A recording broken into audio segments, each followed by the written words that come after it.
conocimiento de la historia hace que no repitamos los mismos errores del pasado y que podamos construir un mejor mañana, un mejor futuro. Entonces, bienvenido, profesor César Augusto Cruz Villalobos. Los micrófonos y la pantalla del proceso de formación en el área de gestión pública es toda suya. Bienvenido, profesor. Gracias, profe Eric. Primero que todo, pues dar la bienvenida a todos en esta cátedra de Historia de Colombia.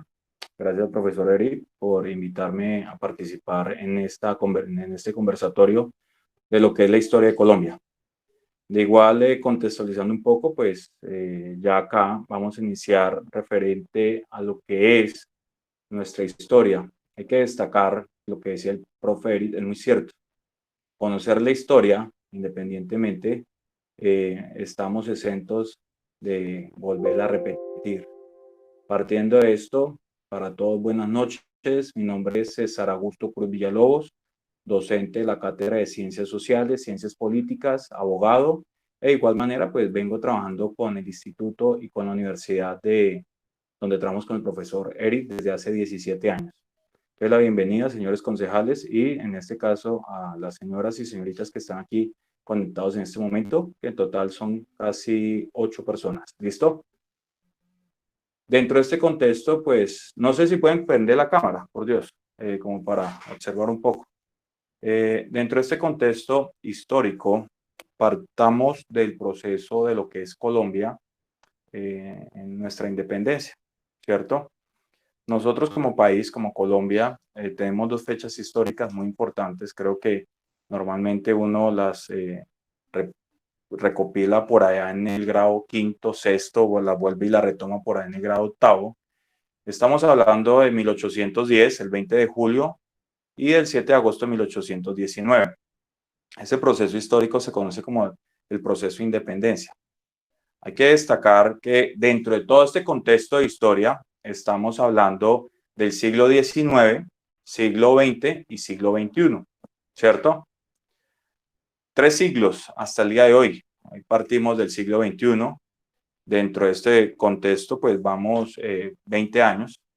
Siglo XX, desde 1900 a 1999. Y siglo XIX, de 1800 hasta 1899. Dentro de este contexto histórico, el 20 de julio de 1810, ya conocemos la historia, se desarrolló en Bogotá, en este caso Santa Fe, Bogotá. Pero partamos que en ese momento de lo que fue ese proceso de independencia, existían dos fuerzas políticas, lo que era el gobierno centralista y lo que era un gobierno federalista, ¿cierto? Dentro de este, voy aquí a compartir la imagen. Un segundo, por acá, ya.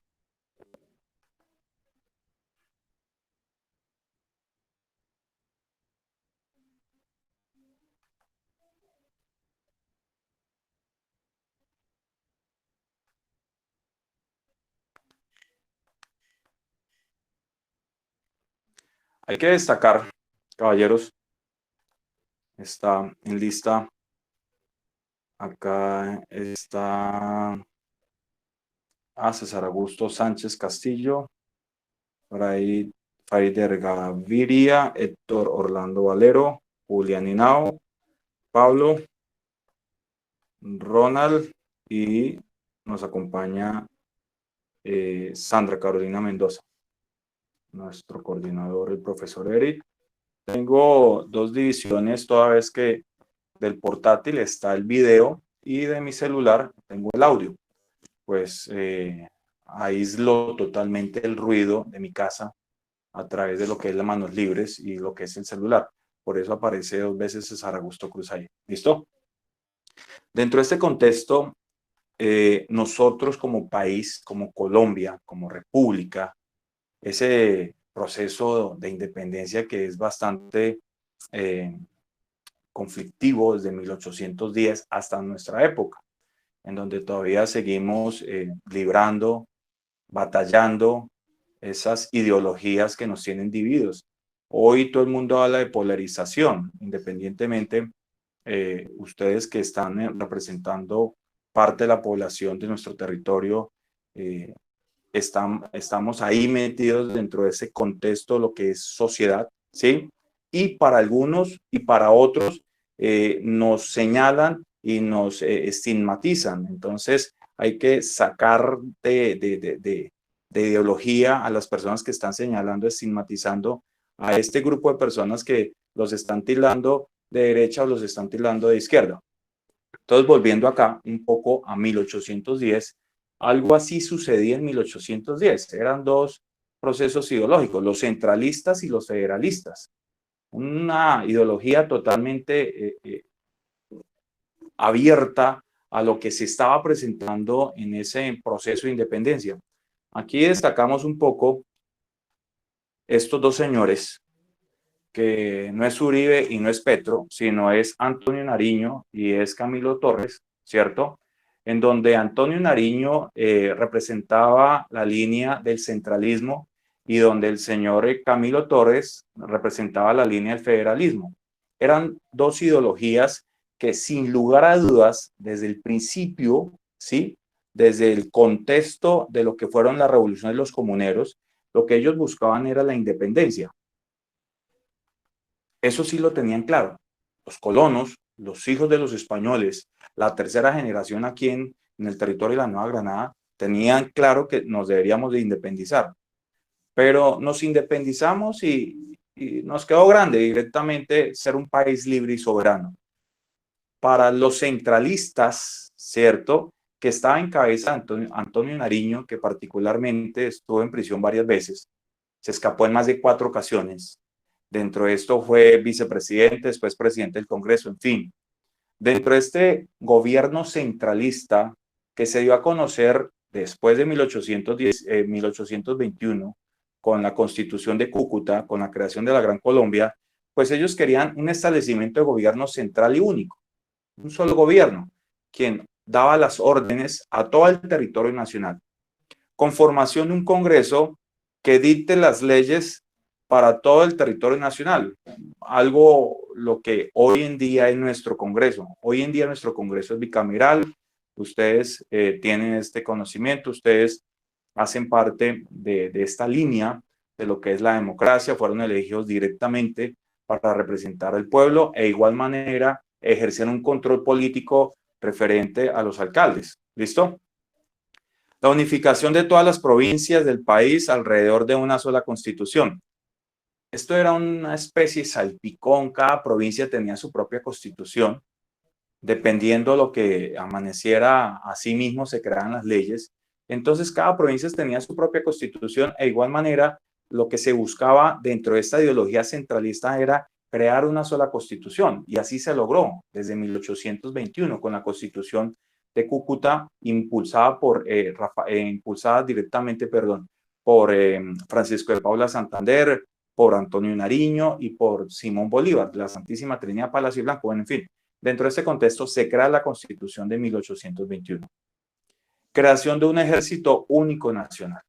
Nuestro ejército de Colombia, que ejerce la soberanía nacional, también estaba dividido en las provincias. Entonces lo que buscaba esta ideología centralista era crear un solo ejército que representara los intereses del gobierno nacional. Por el otro lado, aquí estaba Camilo Torres, que desde un comienzo era muy aliado de Antonio Nariño. Pues claro, juntos tenían la ideología de buscar una independencia. Hay que destacar que la Carta de Independencia de 1810, en este caso el 20 de julio, tuvo algunos errores en donde su redacción determinaba que seguíamos bajo el yugo del Imperio Español, a diferencia de la independencia, en este caso pero la Carta de Independencia del mismo año, pero en este caso de agosto de 1810, en donde claramente decía que no necesitábamos de la independencia del Imperio Español. La ideología de Camilo Torres, que sin lugar a dudas por allá estuvo en un billete de 200, creo que uno de los billetes más visibles entre los que hemos tenido aquí en el territorio de Colombia, entre los años 50, 60, 70, eran visibles, bonitos, representaban lo que era Colombia. Entonces este tipo, Camilo Torres, está dentro de estos billetes. Igual Antonio Nariño también por ahí estuvo en monedas como tal. Establecimiento de un gobierno provincial en los que el gobierno central no tenía mayor decisión. Aquí lo que era el federalismo era que cada gobierno, en este orden de ideas, cada provincia tuviese una autonomía tanto constitucional como legislativa, con formación de congresos provinciales que dicten las leyes exclusivamente para los territorios. ¿Sí? Como le comentaba, estas autonomías provinciales crean sus propias leyes. Sin lugar a dudas, no dependían del gobierno central, era totalmente un estado descentralizado, ¿cierto? Pero que tenía su autonomía legislativa, tenía su autonomía militar dentro de ese pequeño territorio. Separación de todas las provincias del país, las cuales pueden establecer sus provincias constituciones. En este orden de ideas, crear sus propias constituciones, creación de ejércitos en cada provincia, las 14 provincias que estaban dentro de 1810, pues cada provincia tenía que ser dentro de un contexto militar, proteger solamente esa soberanía. ¿Listo? Bien. Cualquier pregunta, caballeros, y en este caso, Sandra, una niña que nos está acompañando, pues me pueden abrir el audio o escribir por chat, ¿cierto? Esta cátedra y este conversatorio, un poco de lo que es la historia, pues todo el mundo cree que de pronto conoce la historia, pero aquí no es repetir el carretazo hace 15 años, 20 años, sino es contextualizar un poco y traerle un poco a la realidad. Estamos hablando que en 1810 se estaban presentando dos enfrentamientos entre Antonio Nariño y Camilo Torres. Estamos hablando de más de 200 años que, sin lugar a dudas, seguimos presentando esa situación.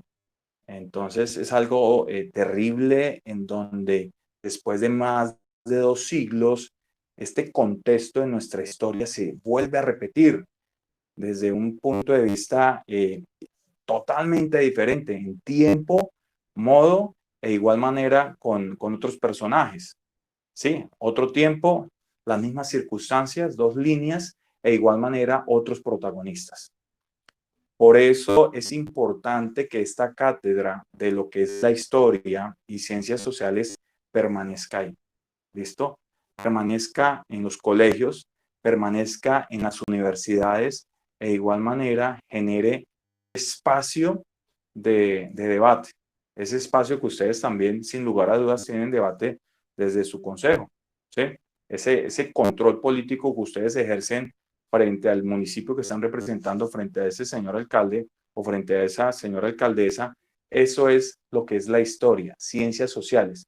No repetir lo que se viene sucediendo tiempo atrás, sino es modificarla e igual manera aprender de ella. ¿Listo? Es algo complicado, pero que muy lentamente Colombia como país suramericano lo puede hacer. Lo puede hacer desde un punto de vista muy abierto. ¿Listo? Entonces, cualquier pregunta, por favor, la pueden escribir ahí en el chat y la podemos debatir. Otro contexto histórico fue la reconquista de los españoles. Entonces, aquí hay algo curioso, que nosotros nos independizamos, todo el mundo sacó el pañuelo, sacó la bandera de Colombia, como si hubiera ganado la selección Colombia un mundial, todo el mundo feliz, pero no teníamos un rumbo claro si queríamos ser un gobierno centralista, si queríamos hacer un gobierno federalista. Entonces aquí viene Pablo Murillo, se conoce como Pablo Murillo el Pacificador, llega a Cartagena, el castillo de San Felipe lo rodea por más de 30 días, sin dejar entrar agua, comida, la gente se rinde y el tipo entra, ¿cierto? Durante ese proceso, el mismo Antonio Nariño, en su periódico, Bagatela, así se conocía su periódico, lo denomina la patria boba, una patria que no tuvo ningún rumbo. Tuvimos más de 17 presidentes en tan solo 4 años, ¿sí? Dentro de este contexto de lo que nos señala Antonio Nariño, de lo que es la patria boba, es que Pablo Murillo empieza a hablar con los centralistas para que acusen a los federalistas, e igual manera viceversa, empieza a hablar con los federalistas para que acuse directamente a los centralistas. ¿Por qué este tipo que tenía una agenda propia, porque la orden directamente de lo que era el rey de España era que aquí se podía iniciar un proceso de independencia, ¿cierto? En donde las colonias en América se podían quedar libres, pero dependiendo directamente del Imperio Español. Pero Pablo Murillo dijo, no, esto hay que acabar con todo el mundo, debe seguir el territorio de las colonias, aquí el territorio de América, de Sudamérica, debe continuar con el yugo del Imperio Español. Entonces, prácticamente desobedece el rey, ¿cierto? Desobedece el rey e igual manera empieza a andar sobre lo que es la línea del terror, asesinar a los que estaban en el gobierno, a los que estaban dentro de ese proceso de independencia de 1810, el 20 de julio, asesinar a los centralistas, empezó a asesinar a los federalistas e igual manera instaurar una especie de un régimen del terror. Dentro de este contexto aparece por allá este señor, ¿sí? Aquí Simón Bolívar, un tipo de mundo, un tipo estudioso, había conocido Europa, había estado en Italia, tenía conocimiento de lo que estaba sucediendo por allá. Cuando digo por allá, fue que por allá, hacía un promedio de casi 26 años, estalló la Revolución Francesa, ¿cierto?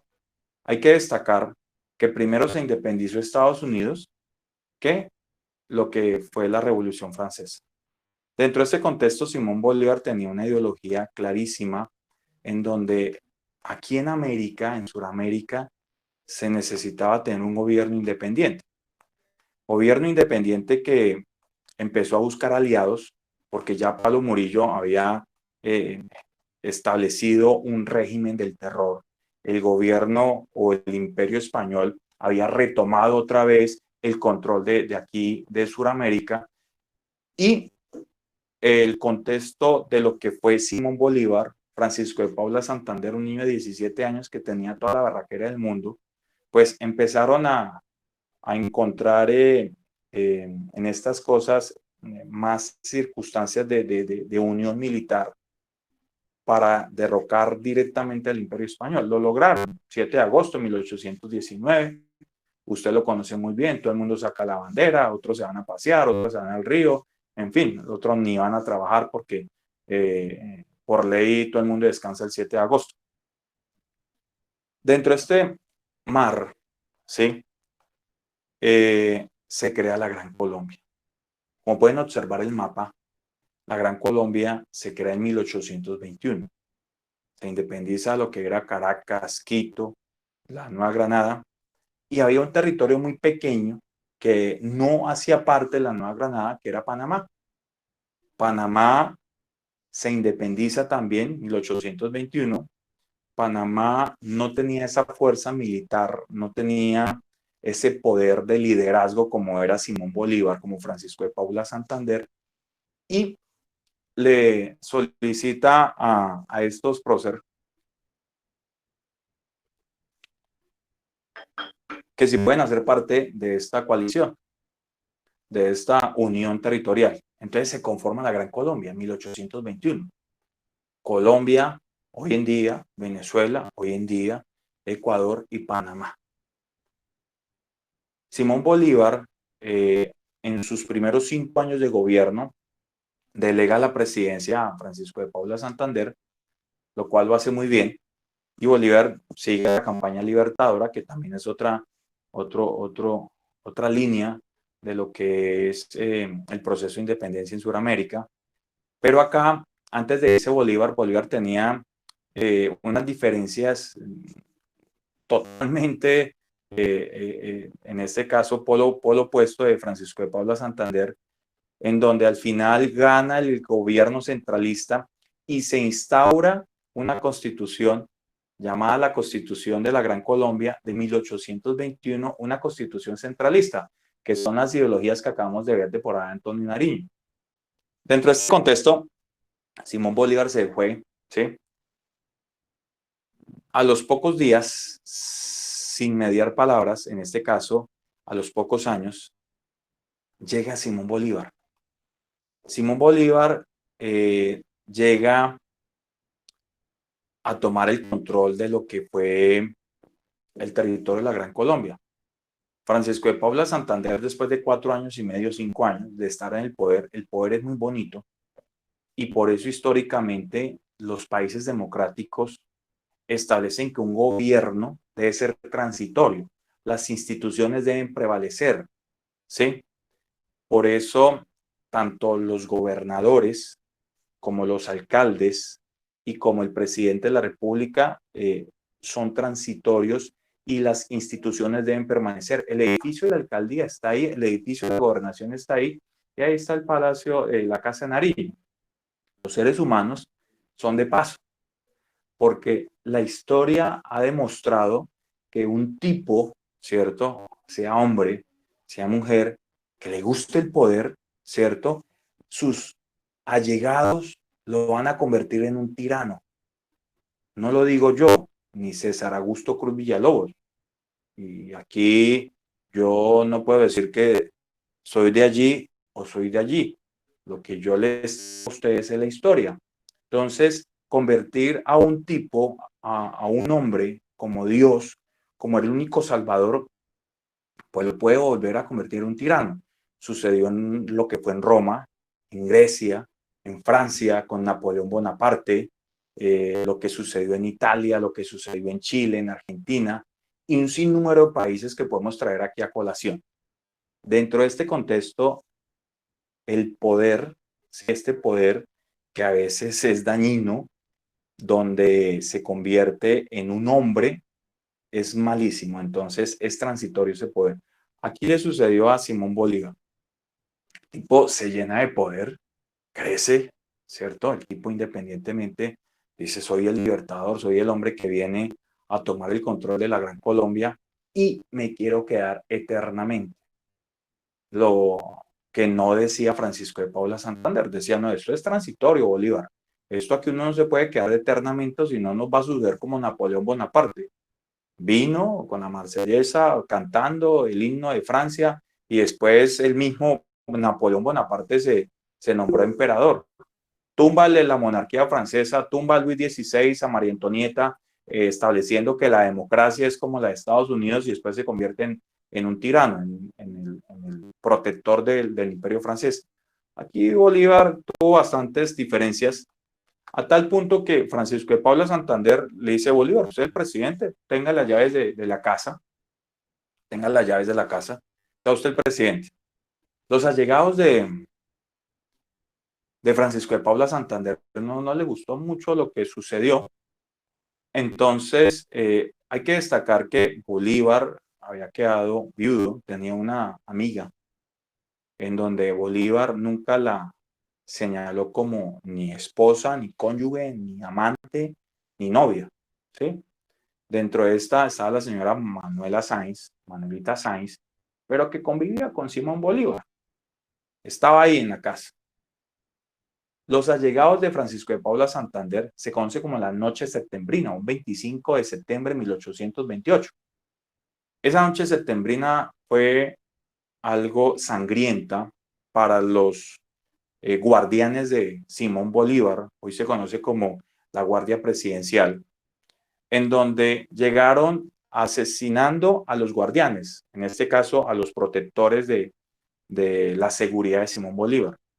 Fueron asesinados más de 30 personas por personas allegadas a Francisco de Paula Santander, porque miraban de que Bolívar quería quedarse en el poder eternamente y que Francisco de Paula Santander le rendía una pleitesía. Pues sin lugar a dudas, el liderazgo de Simón Bolívar nunca lo tuvo Francisco de Paula Santander en la tropa.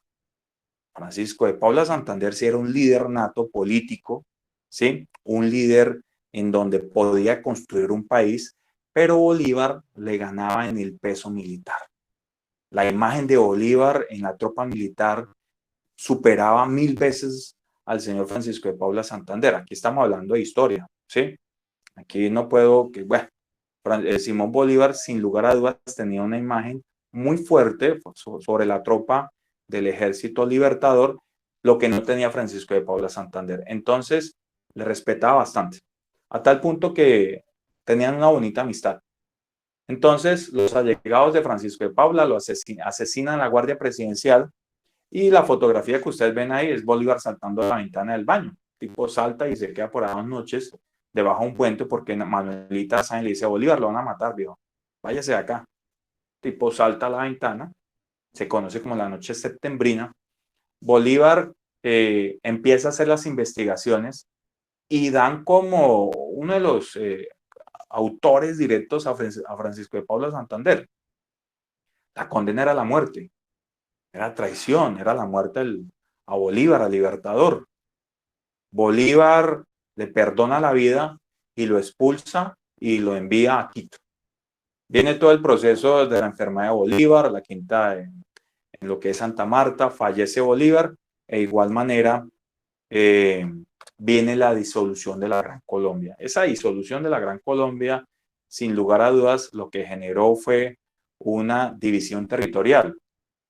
Se acaba la Gran Colombia, muerto el Libertador, 17 de diciembre de 1830, por allá la rama judicial lo celebra como el Día de la Rama, pero ese día, fuera de celebrar el Día de la Rama o de azonal judicial, también es la conmemoración de la muerte del Libertador Simón Bolívar. Se disuelve esta circunstancia o esta imagen o el sueño llamado Bolívar, integrar todo Sudamérica a través de una sola ideología, se empieza a desboronar muy lentamente y cada uno empieza a crear su propio territorio. Quito se convierte en Ecuador, Caracas en Venezuela, la Nueva Granada en este caso se convierte en lo que es la República de la Nueva Granada y queda Panamá ahí. Panamá era ese territorio que hoy en día tiene un poder económico más grande que el Colombia, dependiendo del per cápita, claro está. Dentro de este contexto, Panamá le dice aquí al territorio nacional, venga, lo que pasa es que yo sigo teniendo miedo que en cualquier momento invadan. Yo quiero continuar siendo aliado suyo. Entonces, sigue Panamá ahí, unidito ahí, hasta 1903. Ahora por un error de un presidente que ya le digo quién es. La República de la Nueva Granada, como pueden observar, nuestro territorio colombiano, hemos perdido parte de nuestro territorio, gran parte de lo que es sur del continente, del sur de lo que es el territorio colombiano. De igual manera, empezamos a establecer unas ideologías que volvemos a copiarla de 1810. Aquí ya vamos 30 años después y aparece José María Obando, un sinnúmero de Tomás Cipriano de Mosquera, un sinnúmero de próceres que fueron presidentes en Colombia, o la República de la Nueva Granada, pero que también tenían dos contextos ideológicos, los centralistas y los federalistas. Gobierno de Pedro Alcántara Herrán, tipos militares, gobierno de Tomás Cipriano de Mosquera. Todos estos señores, lo que le aportaron al territorio colombiano fue poco. Una alianza muy fuerte de la Iglesia Católica con el gobierno, ¿cierto? E igual manera la desproporción de captar el dinero en unas pocas manos. Hoy en Colombia, y yo creo que ustedes son testigos, en donde diariamente las personas acuden a ustedes para comentar lo que está sucediendo. Acá dentro de Villavicencio y dentro del entorno de lo que es el departamento Meta y lo que es Colombia, la necesidad hoy en día es bastante grande. Ese eco de pobreza se está extendiendo más aún. Nosotros como ciudadanos y ustedes como representantes de esa ciudadanía, pues están en el momento histórico de cambiar. Entonces, estamos acá. Aquí viene un contexto de lo que son los partidos políticos, los liberales y los conservadores, los rojos y los azules. Estas ideologías se crearon en 1848. Dentro de estas ideologías vienen las ideologías de Santander y las de Bolívar. Las bolivaristas, ¿cierto? Eran centralistas, deseaban conservar el orden y las costumbres coloniales, se resistían a abolir la esclavitud. En este caso, los seguidores de Bolívar querían anexar nuevos territorios, la unificación de un solo territorio en Sudamérica.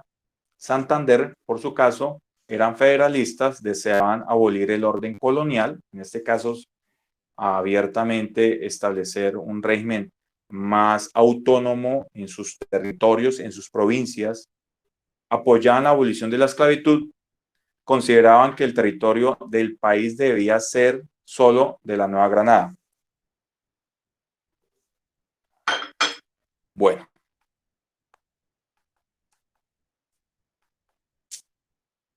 Un segundo.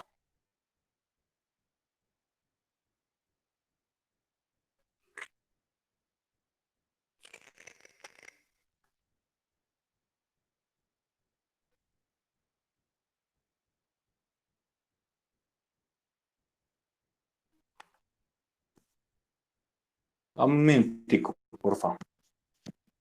Por aquí se fue la luz.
Alguien, por favor, que de pronto pueda decir, aportar algo, de pronto lo que es este contexto histórico de la independencia, de lo que es la creación de estos dos partidos políticos, liberal y conservador, que sin lugar a dudas son los primeros partidos políticos que ha traído aquí nuestra historia, ¿sí?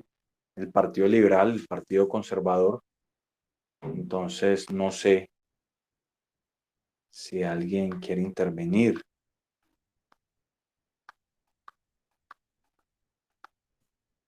Aquí viene un poco de lo que es la ideología. Aquí ya vamos a cambiar. Aquí estamos hablando de 1860, mitad del siglo XIX. Aquí seguíamos cambiando la Constitución.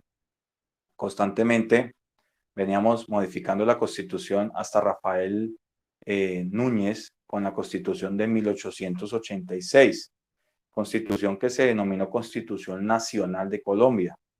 A diferencia de nuestra Constitución, que no es una Constitución política, toda vez que Rafael Núñez pues nombró a 27 delegados. Dijo, venga, ustedes ustedes 27, necesito conformar una sola constitución, y se crea la Constitución de 1886, constitución que fue hasta 1990. Hoy en día creo que no sé la edad del promedio que ustedes están, pero tengo 41 años, fui testigo de lo que sucedió en los años 90 dentro de este cambio de constitución de 1886 a una constitución nacional de Colombia, a una constitución política de Colombia, que fue elegida directamente a través de una asamblea constituyente, que por eso se contextualiza constitución política.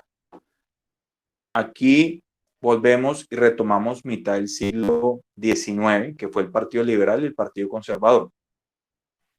Aquí estamos hablando de la libertad, ¿cierto? De lo que es la democracia. Aquí no podemos estar señalando lo que es rojo y lo que es azul.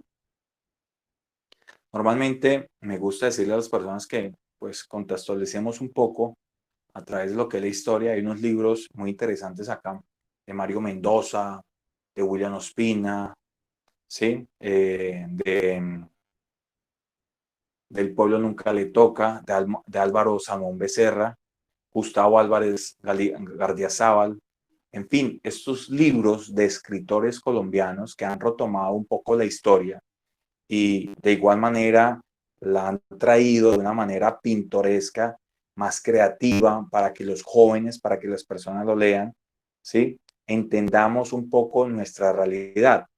Germán Castro Caicedo, el mismo Gabriel García Márquez, estos escritores colombianos que hoy en día son muy visibles en nuestra sociedad, son importantes de leerlos y de entender también lo que ellos han tratado de plasmar en sus libros para que nosotros, en este caso los que estamos leyéndolo, ¿cierto?, entendamos este país que sin lugar a dudas tiene muchísima riqueza, ¿sí? Que sin lugar a dudas tiene una fortaleza que debemos cambiar y debemos dar ejemplo en Sudamérica. El problema es que aquí en Sudamérica, los países como tal, ninguno ha dado ese ejemplo, ese paso adelante. Trató de darlo Brasil, pero se cayó y sigue cojeando. Trató de darlo Argentina, pero Argentina viene con dos crisis económicas. Y aquí para adelante, pues ninguno de los países suramericanos ha podido crecer, ¿sí?, de una manera exponencial, visible, para que los demás países de Sudamérica pues tomemos ese rumbo y ese ejemplo, ¿sí? Entonces, acordando un poco de lo que es la actualidad de nuestro país y alrededor de nuestros vecinos, nosotros como sociedad estamos en la obligación de cambiar. Y por eso es esta charla y por eso es esta sintonía frente a lo que es la política y frente a lo que es la historia. El problema es que están entrelazadas, es imposible separarlas. Si nos ponemos a separar la historia de lo que es Colombia frente a la política, pues estaríamos hablando solamente de Amparo Grisales y RCN y Caracol, en donde diariamente dan programa chatarra y todo el mundo en la calle están hablando de lo que está sucediendo en las novelas, de lo que una novela sucedió hace 19 años y la gente sigue hablando, en donde esa novela se está reproduciendo por millonadas a las empresas, en este caso a los canales de televisivos, y a los pobres actores que hace 19 años, que hoy en día se están muriendo de hambre, no están recibiendo un solo peso. Entonces, dentro de esto es difícil separar la historia frente a lo que es la política. Acá, el Partido Liberal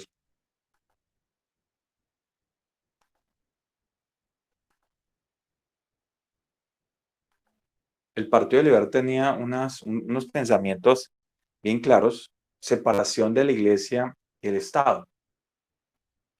Hasta 1830, yo soy católico, ¿sí? Soy católico. Dentro de esto, amo a mi iglesia y la critico, ¿sí? no estoy de acuerdo en ciertas cosas que mi iglesia hace, pero sin lugar a dudas estoy ahí. Acá en la historia, la iglesia a veces fue bastante difícil en compartir sus ideologías. Aquí los sacerdotes se paraban en el púlpito y señalaban a los feligreses si eran liberales, eran hijos del diablo, y si eran conservadores, eran hijos de Dios. Llegaban hasta ese punto, hasta 1830, después de la masacre de las bananeras, en empezar a juzgar a las personas si eran liberales y conservadores. Entonces, aquí esa sintonía del Partido Liberal era separar la iglesia de lo que fue el Estado. Tanto así que por allá Marco Fidel Suárez, también un ejemplo clarísimo de un hombre aguerrido, de un hombre que podía salir de la pobreza, pues venía de un ciclo de escuelas católicas, ¿sí? Tanto así que en vez de presentarse en un gobierno liberal, se presentó en un gobierno conservador, un tipo que venía de una pobreza absoluta en donde su señora madre trabajaba en una casa de familia, una casa de gente muy adinerada, e igual manera pues no tenía como la educación a este joven que llegaba a la escuela hasta cuarto de primaria porque hasta ese nivel académico y educativo podía ingresar un joven de estrato clase media. A diferencia de hoy en día, que cada año se gradúan más de 150.000 estudiantes en bachillerato y tan solo el 25% pueden ingresar a una universidad pública. Y dentro de esa universidad pública, el 90% de los estudiantes pagan un semestre de 800.000 pesos o hasta 1.600.000 por semestre. A diferencia de por allá los bolivianos que uno dice, bueno, son un poco indígenas, cocaleros, en donde la universidad es pública, la Argentina, la universidad es pública, Uruguay, la universidad es pública, por allá en Ecuador. Entonces, mira el contexto histórico de lo que nosotros somos como país. Aquí el Partido Liberal quería separarse. Libertad de cultos, eso lo trae nuestra Constitución. Todas las personas, independientemente de nuestro territorio colombiano, tienen una libertad de culto, de expresarse, de hablar, de interpretar la Biblia. Por allá en Europa, en lo que fue la Reforma de Martín Lutero, la Contrarreforma, dio a conocer de que cualquier persona podía interpretar la Biblia, independientemente. Hoy existen lugares donde las personas acuden libremente, ¿cierto? Dios quiera que no los vayan a robar ni porque estén pegados a la Biblia, porque existen negocios de ese tipo, pero entonces partamos de que todo, tanto la Iglesia Católica como todos estos lugares están haciendo un excelente trabajo. Soy católico y mi Iglesia Católica tiene bastantes errores. Entonces, imparcialidad de la ley y la justicia. Esa justicia que a veces es ciega, equilibrada y tiene sobre su pierna, sobre su pie el libro, la ley y la espada, y una serpiente. Aquí lo que se buscaba era que la justicia fuera independiente. La libertad de prensa. Hoy en día es difícil establecer la libertad de prensa. Eso existe una alianza maquiavélica entre los medios de comunicación y la historia y lo que es la política. Entonces aquí los liberales querían de que existiera esa separación. Sin lugar a dudas, una emisora, algo muy local, necesita sostenerse. Y para eso, pues acuden a las autoridades locales para generar esa rentabilidad. Y las emisoras no van a ser tan buena gente, se empezara a molestar al gobernador de turno, porque se les va a acabar la pauta publicitaria y ahí no puede comer el locutor, ni el celador, ni la señora del aseo. Entonces genera una especie de desequilibrio frente a la libertad de prensa. Y esto desde el contexto internacional lo mismo sucede con CNN, con la BBC. Si ustedes se ponen a ver canales internacionales de CNN, ¿cierto? La lupa en Sudamérica está aquí en Venezuela o está directamente en Bolivia. De igual pasa con la BBC de Londres, que no sacan de Irak y del Oriente Medio. De resto del mundo, todo el mundo es un paraíso terrenal. Acá, descentralización de la administración, una de educación laica, abolición de la pena de muerte y apoyo al libre cambio. Abolición de la pena de muerte. La Constitución de 1886, pues, señalaba que en Colombia existía la pena de muerte. Traición era pena de muerte. Los conservadores, por su parte, una especie de tradición muy católica, muy arraigada frente a lo que fue el Imperio Español. Todavía dependíamos de las ideologías, de la sombra, del respeto, del catolicismo, de lo que era en ese momento a principios del siglo XIX, 1810, 1820. Fortalecimiento del vínculo entre la iglesia y el Estado. Eso era un matrimonio ahí que no se podía separar. Era un pecado si separaba la iglesia frente al Estado. ¿Por qué la unión como tal? Pues la iglesia, les decía a ustedes, venga, 1860, 1930, si ustedes se apartan del gobierno, ustedes son unos pecadores. Y la gente, para los que de pronto hemos leído la historia, el contexto de la fe, ¿cierto? El contexto de la fe católica ha sido que las personas tengan miedo, ¿sí? Para tenerlas un poco a que sean sumisas frente a algo que jamás han visto, que es un Dios. Estoy partiendo que soy católico, ¿listo? Entonces, eso es la fe dentro de las circunstancias de la sumisión como tal. Orden mediante un gobierno autoritario, un gobierno de un solo poder, gobierno que podía ser eterno, perpetuo. Educación orientada por la Iglesia Católica, creación de impuestos a las importaciones y exportaciones. En este orden de ideas, crear una especie de arancel a todo lo que se vendiera por fuera del país, a esas importaciones, y en este caso, a lo que se vendiera las exportaciones, y las importaciones a lo que se traía. ¿Listo?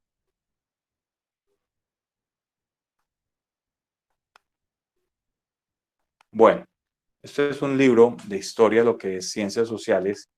Bueno, esto fue hasta 1886, ya 1991 aparecen los partidos políticos que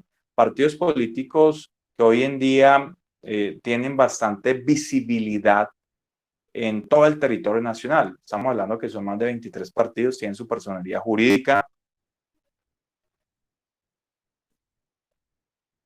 y participación, partidos que sin lugar a dudas ustedes están representando. Hay que destacar que los partidos políticos tienen una ideología que dentro de esa ideología, independientemente, se extiende solamente hasta cierta línea. Aquí en Villavicencio conozco amigos en donde el partido político les dio el aval, pero mis amigos como tal, el partido político no están de acuerdo en unos lineamientos a nivel nacional. Sí, no están de acuerdo. Pero esto no hace de que dentro del partido político ellos puedan desobedecerlo. Pues lo obedecen, pero también de igual manera pueden expresar libremente su opinión referente a lo que está sucediendo a nivel nacional, departamental y municipal.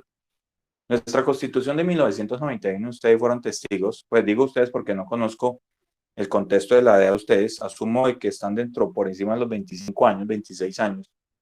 De mi parte fui testigo de lo que fue la séptima papeleta. En este orden de ideas, ustedes son protagonistas de lo que es la Constitución de 1991. Aclarar que la participación de alcaldes y gobernadores a través de elección popular fue de 1986 hasta el día de hoy. La participación de la mujer en lo que fue la campaña política y de elegir a sus gobernantes en 1956. Esa constitución que hoy en día está un poquito maltratada, acabada, una constitución que es muy bonita en el papel, es una constitución que poco o nada se ha podido cumplir.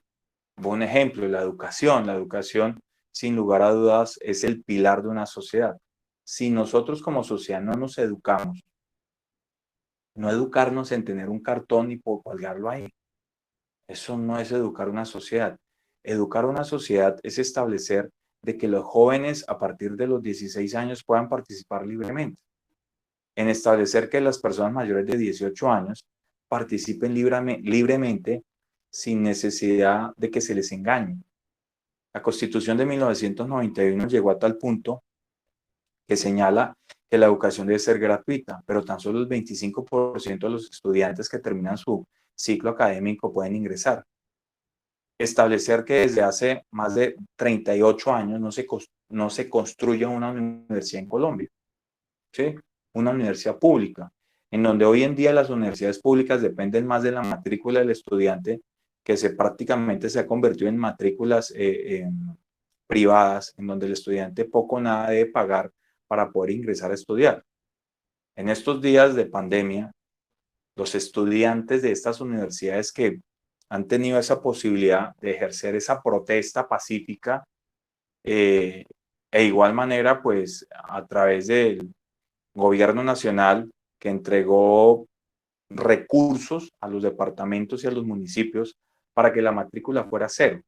Cero matrículas para este segundo semestre de 2020. Entonces, eso quiere decir que sí podemos subsidiar, sí podemos cubrir esa educación superior. Esa educación superior es para pensar. En la prueba de estado hay una área que viene desde hace 8 años, 2012, que se denomina lectura crítica. Es la unificación de lo que es español y la filosofía. La lectura crítica es pensar y analizar un contexto de lo que se está sucediendo en nuestro territorio. Eso es lo que nos falta a nosotros como sociedad, pensar, ¿cierto? Evaluar lo que está sucediendo. Como sociedad debemos pensar, como sociedad debemos evaluar a nuestros gobernantes. Independientemente, no es decirle, señor presidente, por favor nos puede regalar platica para pavimentar la carretera. Ese contexto está al revés, estamos en el mundo al revés, el presidente es transitorio, el pueblo está acá, ¿cierto? Sin lugar a dudas, esto es lo que debería suceder en la actualidad. El pueblo, independientemente, le entrega una responsabilidad a los gobernantes de turno para que ejecuten, ¿sí? Protejan, ¿sí? Investiguen e inviertan dentro de este territorio llamado Colombia. En fin, ustedes tienen bastante conocimiento de esto. Algunos de ustedes me imagino que han venido desde hace 4 años, otros están aquí por primera vez porque sin lugar a dudas las personas que ustedes están reemplazando a las personas no creyeron frente a las otras personas y por eso fueron elegidos ustedes. A nivel nacional, la gran mayoría de las personas que hacen parte de los consejos son personas nuevas y son personas menores de 35 años. Y eso es muy bueno para Colombia. Si ustedes están dentro de ese contexto, que son personas nuevas, que son más del 60% de los consejos en Colombia, pues la idea es no volver a repetir las mañas de las personas que ustedes reemplazaron. O si no, nos volveríamos otra vez a la misma rutina en donde ustedes podían durar 4 años, 8 años, 12 años, y entre 12 años, los que hoy en día los están señalando que tienen 18 o 20 años, entre 12 años, pues van a ser los gobernantes, pero volvimos a la misma rutina. ¿Qué más aparecen acá? Debemos tener personas que generen un liderazgo en la historia. Aquí nosotros, o desde el punto de vista de la democracia, ustedes que están representando esta democracia, deben generar un liderazgo sano, un liderazgo que pueda, que las personas puedan acceder a tocar a las personas, no endiosar al tipo que se pueda tocar, al tipo que escuche, al tipo que genere ese cambio, ¿sí? Por eso aparece la fotografía ahí. Me disculpa un tico.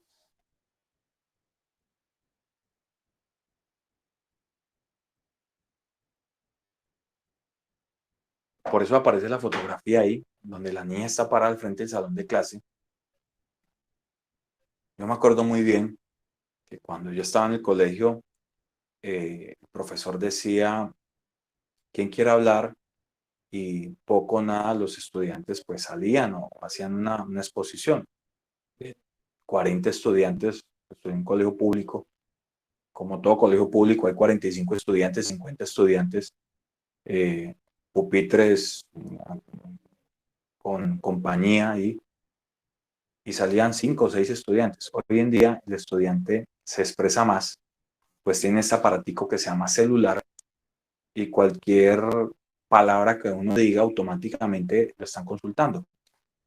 Hoy en día se expresan más, son silenciosos, pero el momento que se expresan son muy concisos en lo que es el cambio, en lo que es el pensamiento crítico.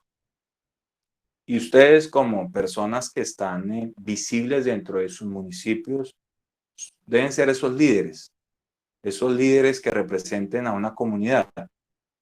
No todas las personas tienen ser monedita de oro para que le caiga bien a todo el mundo, pero que sin lugar a dudas, las personas que creyeron en estos gobernantes, piense alcaldes, diputados, alcaldes, gobernadores, senadores, representantes, hasta nuestro querido presidente, pues al menos generen ese cambio y esa identidad y esa unidad que se denomina país. ¿Listo? Dentro de este contexto es debatir, ¿cierto? Establecer directamente un momento de lo que es un líder que genere un ejemplo, que es lo malo de nosotros como sociedad suramericana. Nosotros tenemos superhéroes diferentes. Aquí no hay Chapulín Colorado, aquí no hay un Superman, sino en nuestro entorno social existe un fanatismo al narcotráfico, existe un fanatismo al paramilitarismo, existe un fanatismo a los grupos comunistas, socialistas. De igual manera, existe una mezcolanza de todos estos fanatismos que lo que conlleva es a un conflicto, a lo que hoy en día es Colombia, a un lineamiento de los que están siguiendo a alguien, ¿cierto? Y a otro lineamiento de los que están siguiendo a alguien. Y los que estamos ahí en el medio, estamos ahí como mirando al lado qué estamos haciendo y qué está ocurriendo en nuestro país. Y los que están allá nos señalan a los que estamos aquí que somos de allá. Y los que están allá señalan a los que están aquí que somos acá. Entonces queda uno aquí en el medio, y uno no sabe ni qué hacer. Entonces, esa polaridad llega a tal punto que volvemos a cometer el mismo error de 1810, en donde nos señalamos que éramos centralistas, en donde señalamos que eran federalistas, en fin. Entonces, es por eso que debemos ser personas de ejemplo en nuestra comunidad y cumpliendo directamente con las normas como tal. Bueno, eso hasta ahí.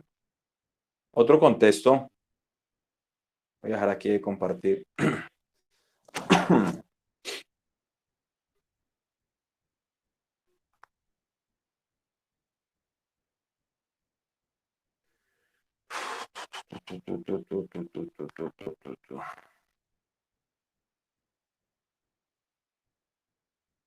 Oh, ¿qué se hizo?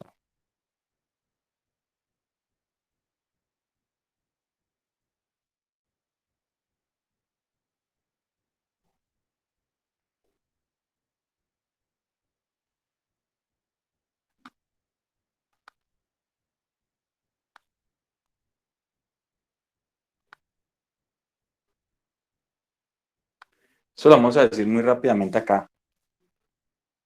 Esto fue algo bien circunstancial que sucedió en Colombia en 1899-1902, en donde tuvimos como resultado negativo la separación del territorio colombiano.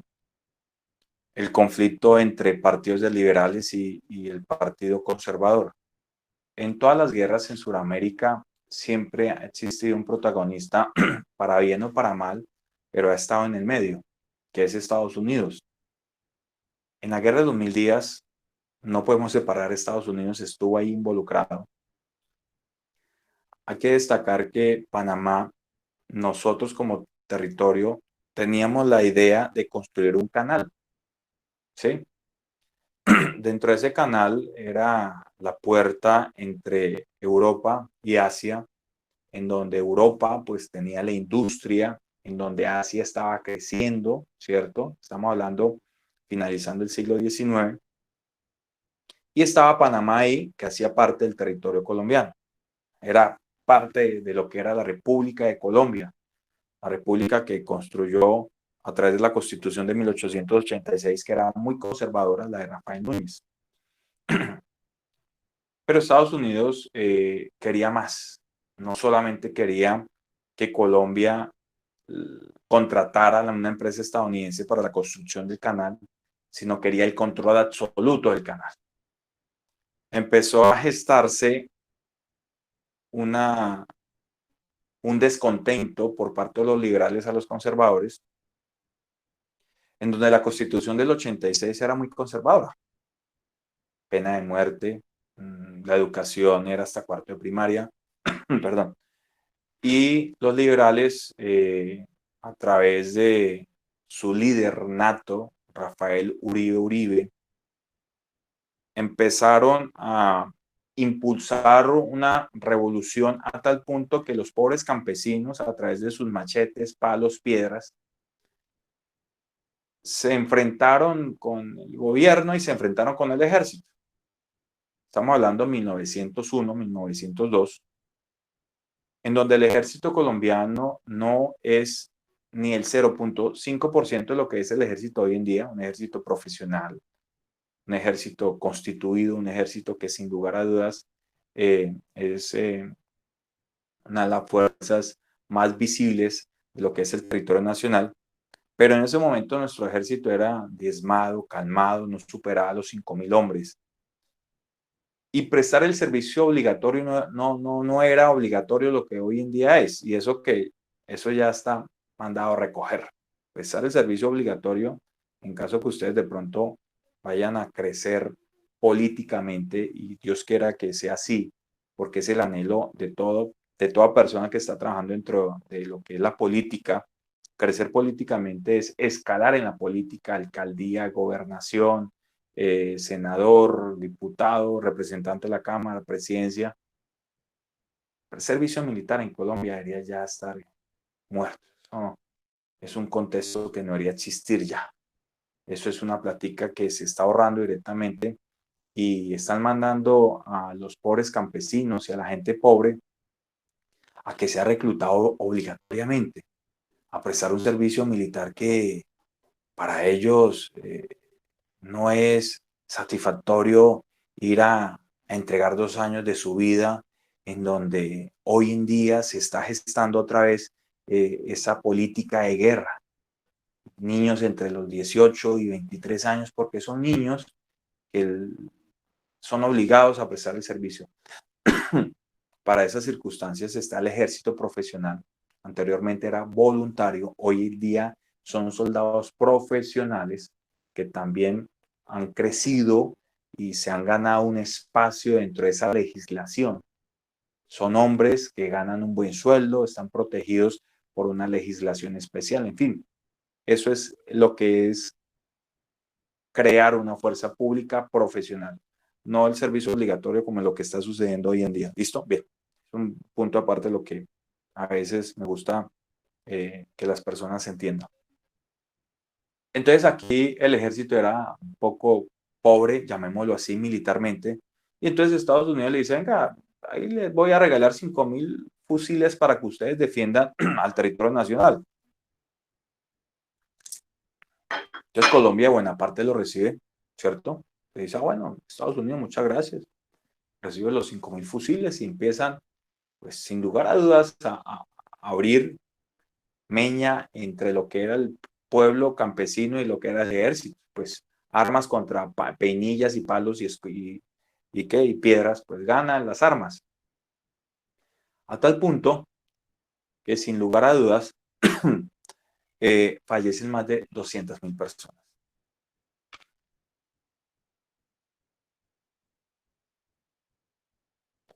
A tal punto que fallecen más de 200.000 personas. Estas personas fueron dentro de la ponderación, gente humilde, campesina, entre el ejército de Colombia y entre el ejército liberal. Resultado de ello, la separación de Panamá el 3 de noviembre de 1903. Momento histórico para los panameños. Esto fue algo gracioso porque cuando,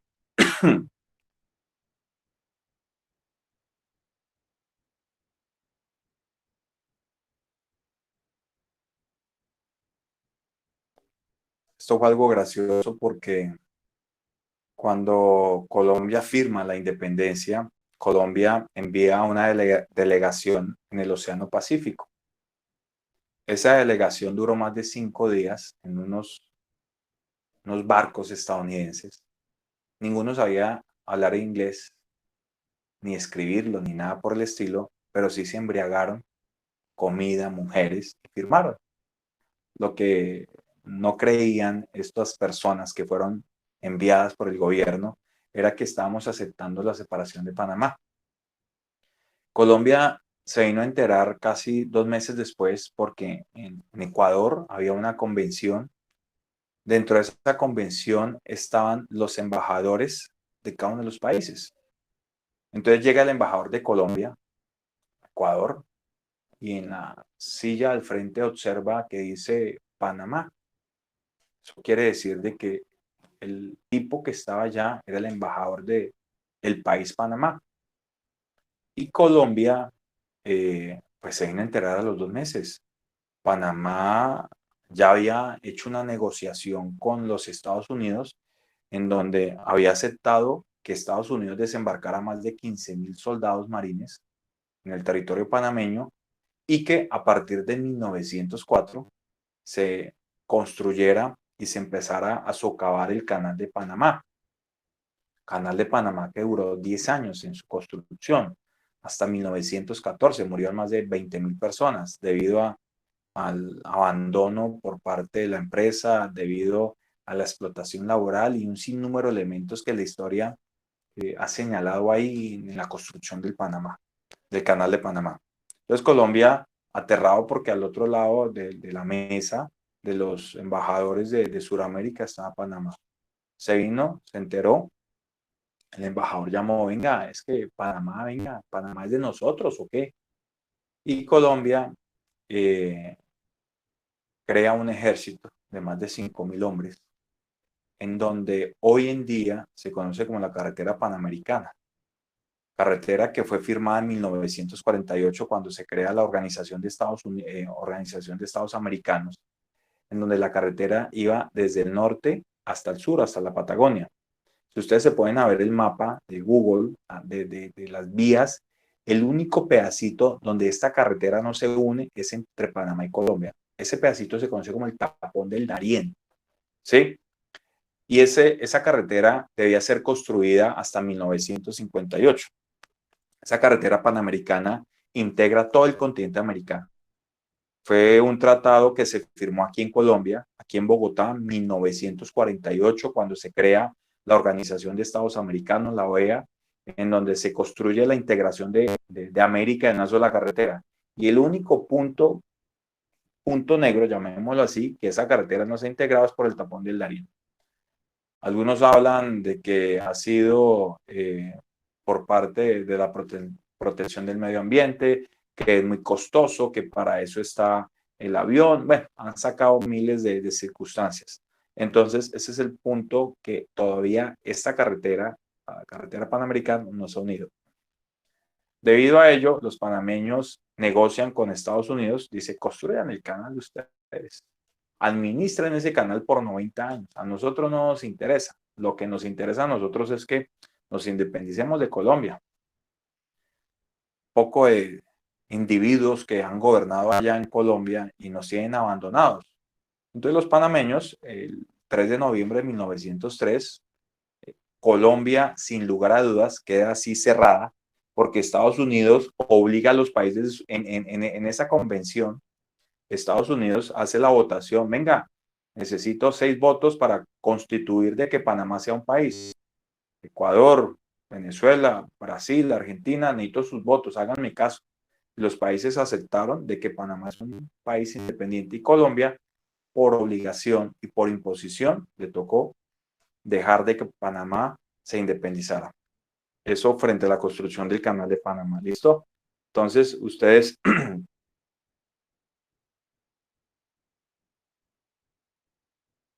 pueden contextualizar un poco lo que es estas diapositivas de lo que fue la guerra de los 1000 días.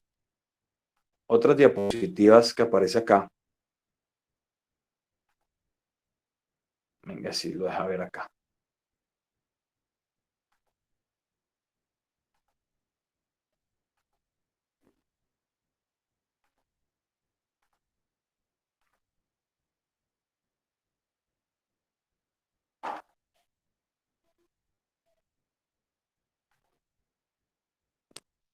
Estas diapositivas como tal, contextualización de la problemática, Unifruti Company, estamos hablando del 6 de diciembre de 1928, conocido como la masacre de las bananeras. Aquí pasamos de 1903, 1904, viene la Primera Guerra Mundial, bueno, en fin, esa es una historia patria que sin lugar a dudas nosotros también conocemos de ello. De igual manera, aquí en Colombia se libró una batalla laboral con las empresas extranjeras. Esta empresa extranjera representaba los intereses de los Estados Unidos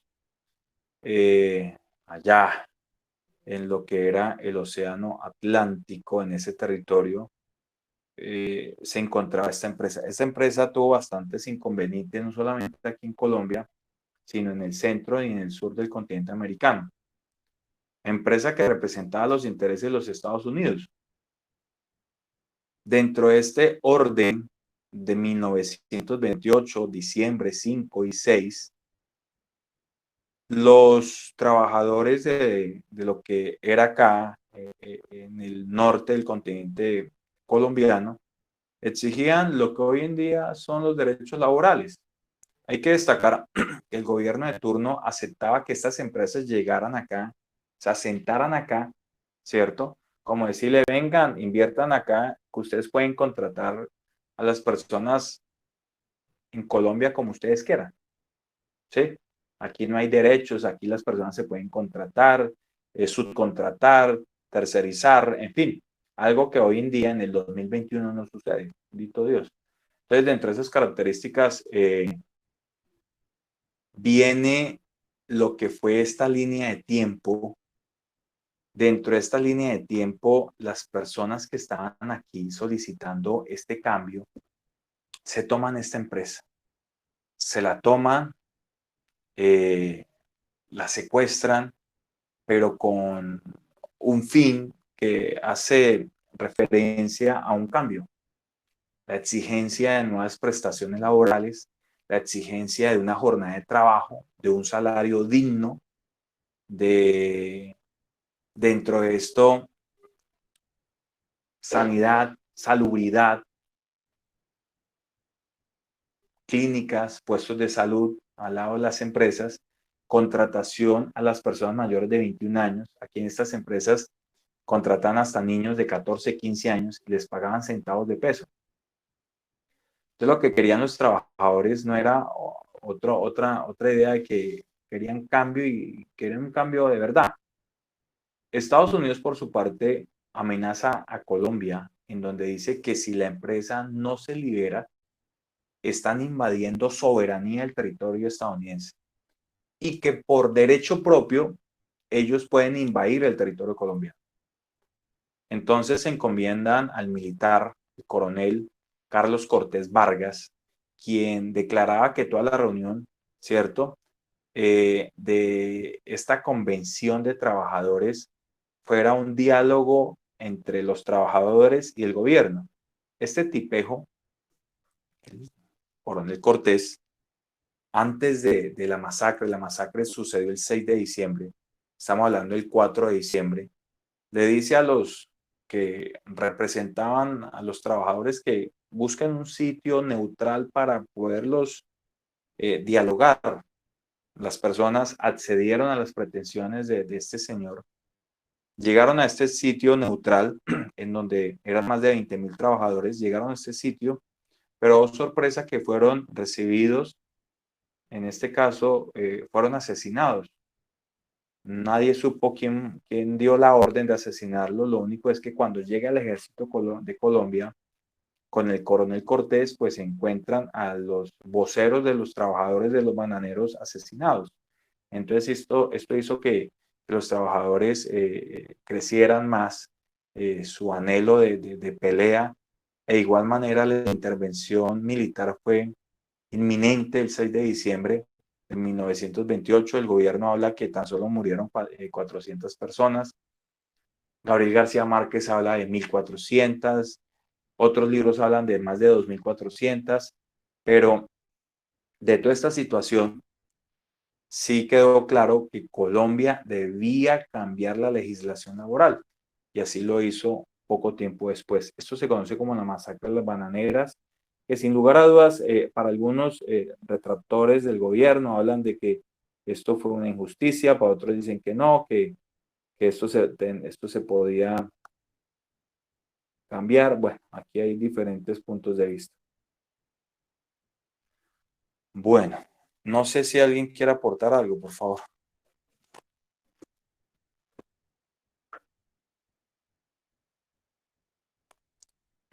Aquí vemos un poco de lo que es la historia, 40, aquí estamos hablando de 1928, viene lo que fue también lo de Gaitán. Las chicas les voy a mostrar acá. Desapareció. Vamos a ver.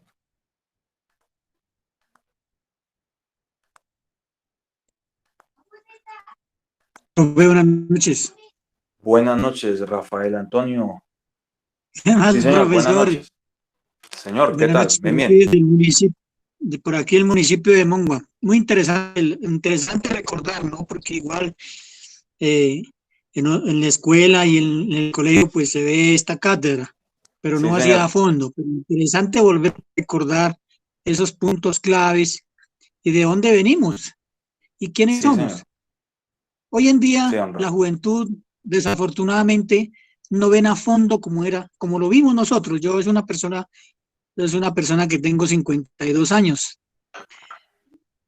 y lo vivimos, ¿verdad? Que fue interesante y la juventud ahora no lo ven así, profe. Entonces, una clase muy interesante, créeme que sí, muy enriquecedora. Le agradezco mucho, profe. Listo, señor Rafael. Sí, de igual manera, pues yo le decía al profe Eric que pues es bastante el contexto de lo que es la historia de Colombia. Él me hablaba, pues retomamos un poco de lo que es el pasado y lo que es la actualidad. No he, no he querido tocar un poco la actualidad porque ustedes como yo somos protagonistas de la actualidad y acá ustedes están en una posición bastante importante. Yo también tengo una posición bastante importante acá como docente y estoy en la obligación de compartir a los jóvenes y a las personas, no solamente los de bachillerato, sino las de carrera técnica, universidad, de pregrado, lo que fue la historia, ¿sí? Sin importar y que me señalen. A mí me han señalado, me han juzgado, me han señalado de ateo, me han señalado de izquierda, me han señalado de derecha, pero el problema es que la historia está ahí. Y la idea es que la compartamos y generemos ese enriquecimiento a debatir respetuosamente, sin maltratarnos, sin señalizarnos, sin poner un estigma de color, un estigma de ideología, si no es eso es lo bonito de la historia. E igual lo que decía aquí el señor Rafael, hoy en día los jóvenes también se apartan de eso porque también da mamera, y esto es una palabra muy coloquial de los jóvenes, estar viendo lo mismo que la gente se esté peleando. Uno ve a un joven entre los 14 y 25 años que no ve noticias. Yo no veo ni noticias ni en ninguno de los dos canales, porque da una mamera de lo que en este caso los noticieros son totalmente parciales frente a lo que está sucediendo. Unos hablan una cosa, otros hablan otra cosa. Entonces es algo atípico en donde en sus municipios, que me recuerda dónde es, señor Rafael, es que el audio lo tengo bajito, ¿no? ¿De dónde es su merced? Profe de Mongua, Boyacá. Estamos aquí a hora y media de Tunja, la capital de Boyacá, a 30 minutos de Sogamoso. 30 minutos. ¿Cuántos metros estamos? ¿A por allá frito o templadito? ¿Frito? Sí, profe, estamos aquí en el pueblo a 2.700. Uy, siempre el tico está dando frito, entonces en este momento 7:35. Sí, sí, profe, sí. Y Sí, sí, sí. el otro tema interesante de nuestra Constitución, qué tristeza, que vamos para 20 años con nuestra Constitución, ¿cierto? Del Y 91, ya un van poco más. 40, eso, 30 años, digo, 30, Ya, sí, 40. también, sí. Sí, señor. Pero ya lleva varias reformas, o sea, se está pisoteando demasiado nuestra Constitución, qué lástima. Sí, ese es un tema eso sí, el profe Ari me dijo, profe, no me va a tocar mucho la política. Entonces le dije, no, tranquilo, la historia nomás. Eh, sí, es una constitución muy bonita. Es una constitución. Yo he tenido la posibilidad de hablar con gente del extranjero, gente que no vive en Colombia, pero dentro de esto las normas que están en Colombia son muy bonitas. Nuestro sistema de salud golpeado y todo, pero es un sistema de salud que protege bastante también. Nuestra constitución también es una constitución que ha sido pisoteada, pero es una constitución bastante amplia, bastante proteccionista, en donde me dice un amigo, ve en Italia, y me dice, venga, ¿cómo así que en su constitución dice que el derecho a la vida es inviolable, no habrá pena de muerte? Entonces, venga, y eso no es que es de la esencia del ser humano. Entonces yo le decía, sí, pero es que la esencia del ser humano es el respeto, la honestidad, y a veces nosotros como Suramérica no entendemos que esa esencia está ahí, y por eso nos toca plasmarla ahí en la Constitución. Entonces dice el man, bueno, está bueno. Le digo, no, pues ni tan bueno, porque el problema es que debemos ser conscientes que la vida es ahí y se debe respetar, pero es muy cierto que se está pisoteando bastante. Lo que la historia es bonita repetirla, es bonita repetirla desde el contexto de vista de cambiar, no repetirla frente a lo que ya sucedió negativo.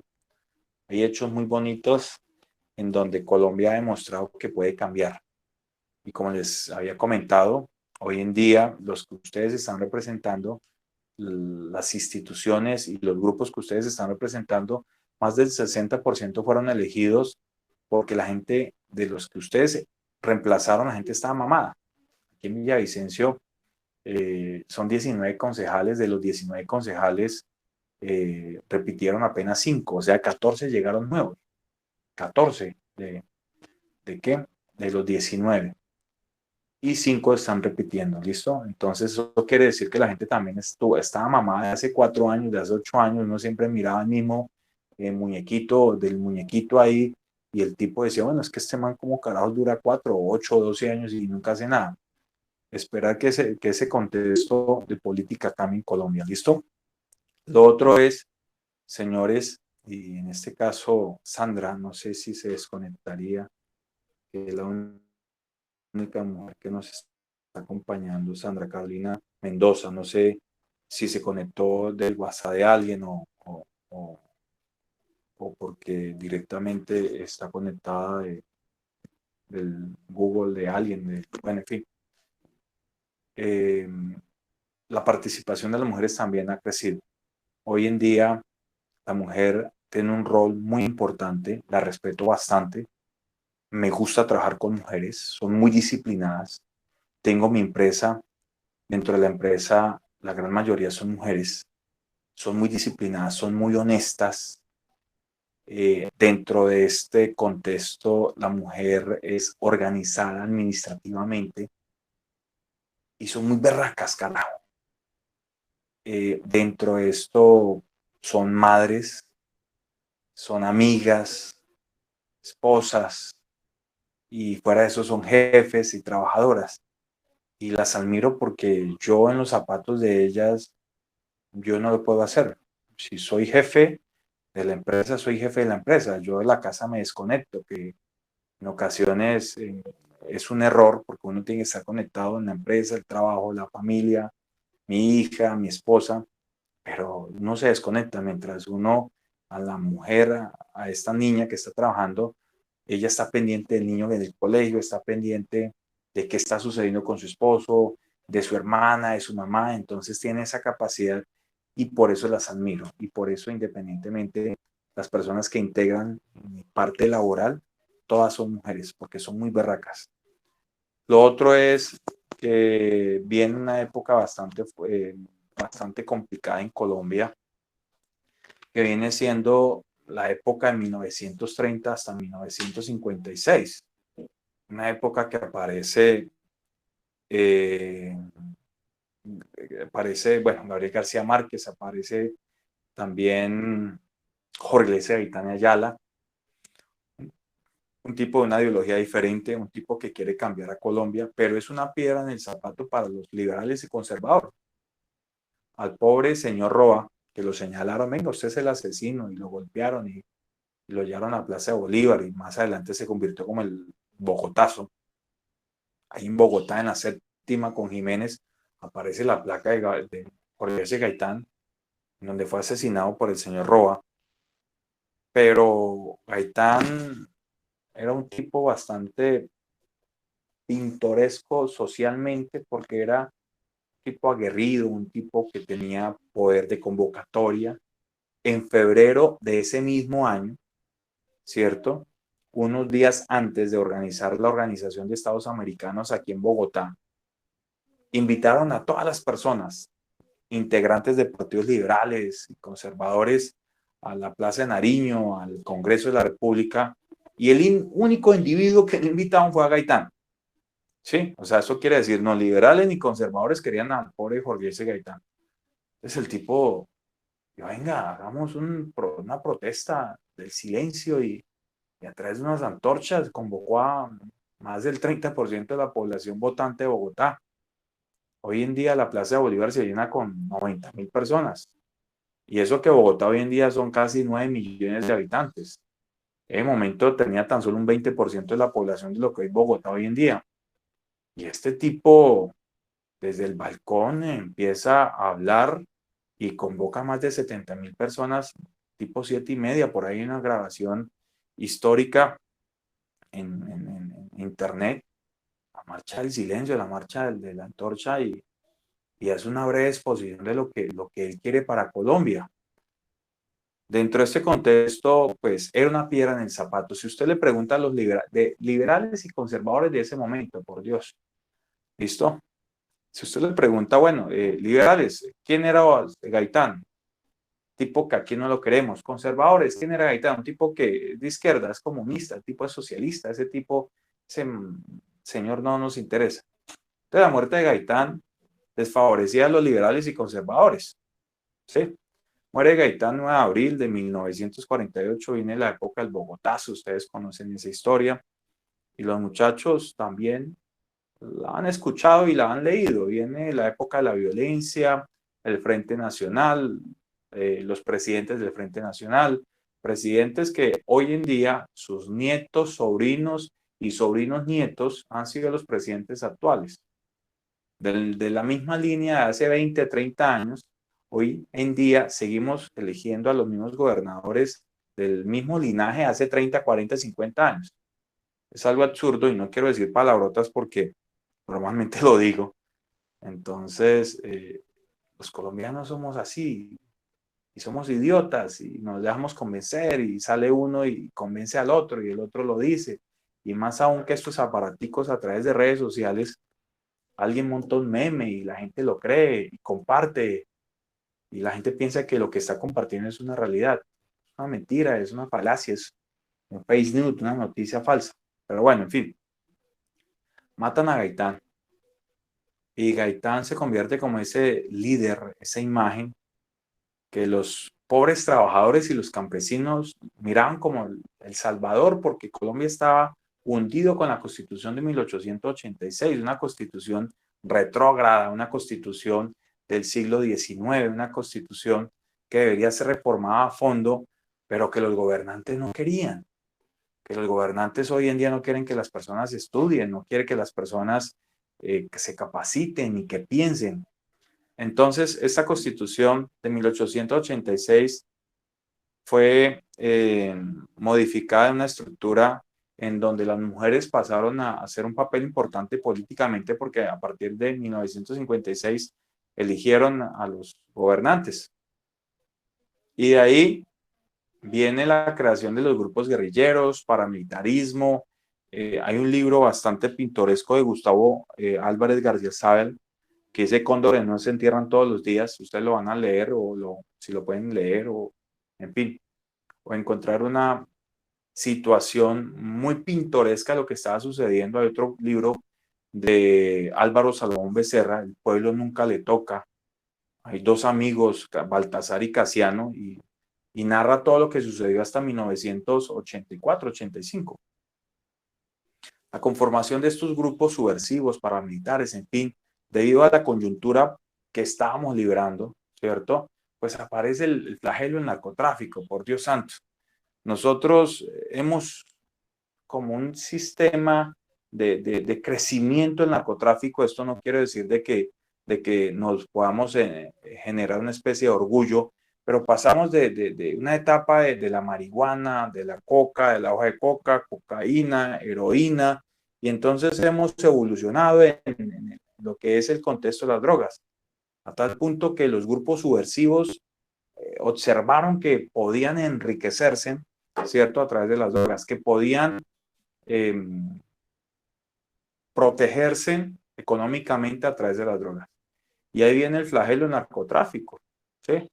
Ese flagelo del narcotráfico que sin lugar a dudas empezó a crear carteles como el cartel de Antioquia, el de Medellín, el Pacífico, los hermanos Ochoa, Rodríguez Orejuela, paramilitarismo, bueno, en fin, que hoy, al día de hoy, eso todavía desde unos protagonistas diferentes, pero todavía seguimos viviéndolo. Es una lástima. En algunos municipios en Colombia sigue la guerrilla liderando. En otros municipios, los grupos paramilitares, las BACRIN, anteriormente llamados paramilitares, Águilas Negras, bandas criminales, buitragueños, en fin. Pero es ese grupo particular independiente que es contratado por un grupo de personas para que supuestamente protejan a la sociedad. Y se convierte en un ir y venir. Y el gobierno ahí y nosotros en el medio sin saber qué hacer. O sea, ¿para dónde cojo? Si me voy para acá, me dicen que soy comunista.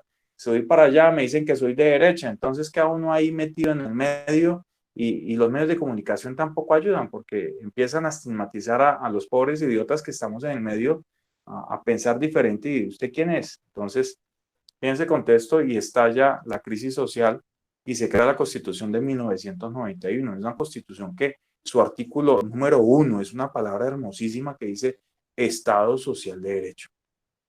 Una palabra que Dios quiera que nadie la vaya a modificar. En 1991 hasta el día de hoy, un presidente, no le digo quién, pues si no se me ponen bravos, dijo, venga, cambiemos esa palabra, Estado Social de Derecho. A Dios gracias que las personas que estamos en ese momento dijeron, no, señor, la palabrita no se puede modificar. Estado Social de Derecho es inviolable, es intocable. ¿Listo?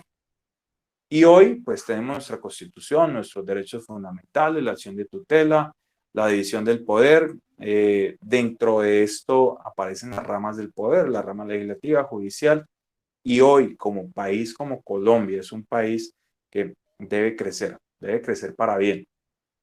¿Cómo debe crecer para bien? Invertir en los 5 motores, en esos 5 motores que son esenciales.